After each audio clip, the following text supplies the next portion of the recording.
Nimeona kwa naenda kuyafanyia kazi kwa sababu ligi bado. Na unaelekea Morogoro kwenye kuendelea kucheza trial.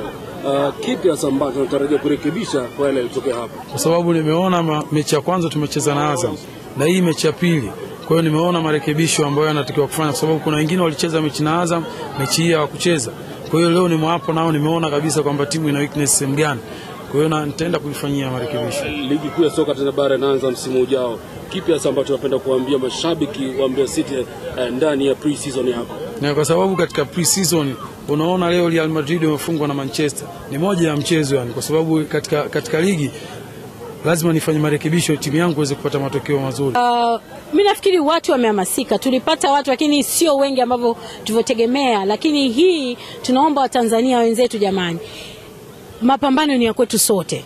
Ile zama za kutegemea wafadhili watupe hela kwa ajili ya kupata dawa za kutibu au kupunguza makali umekwisha. Sasa hivi tunatarajia kwamba sisi wenyewe wa Tanzania tuje tuchangie. Tuliona kwamba tutawashirikishaje watu wa Mbeya, watu wa Njombe, watu wa Iringa na kadhalika. Tukasema basi tuzilete timu ili watu waje wachangie. Lakini sasa mimi naona kwa kesho hii tumeanza na kuna kesho tunajua Yanga imeingia, hongera sana Yanga, lakini kesho ni Simba na Prison. Mimi nachoomba watu wote wa nyanda za juu kusini tujitokeze. Tumeamua kwa ujumla waandaji kwamba tutapunguza kiingilio. Kiingilio cha kesho kitakuwa shilingi 2,000 badala ya shilingi 3,000.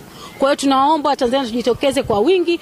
Timu ya Mbeya Prison ipo inacheza na kuna Simba inacheza. Kwa hiyo tunaomba Watanzania, kwa mfano leo wale wote wa VIP waliokaa kila mtu amelipia na mimi nimelipia, mratibu lakini nimelipia. Kwa hiyo tunaomba Watanzania kichochote tutakachoweza tuchangie ili kuweza kuachieve yale malengo ambayo tumejiwekea ya 90 kwamba 90% ya virusi wao wamepata wanatumia dawa na wameweza kufubaza, 90% wameweza kufubaza. Ndio maana leo basi timu zote zilikuwa zimevaa zile namba ya 90. Na pia tumewahamasisha wachezaji wapime nao wajitokeze katika kupima na kucheki kama kuna maambukizi au kuna maambukizi. Na wamejitokeza, wamefurahi sana, wamesema kesho wataenda kwenye vituo na kuanza kupima kwa sababu walifika jana usiku.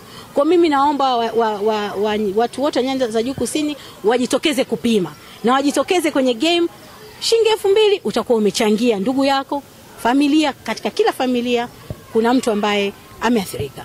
Kwa hiyo tusidharau hili, tujitokeze kwa Utanzania wetu kuweza kusupport hii campaign na kuweza kuchangia.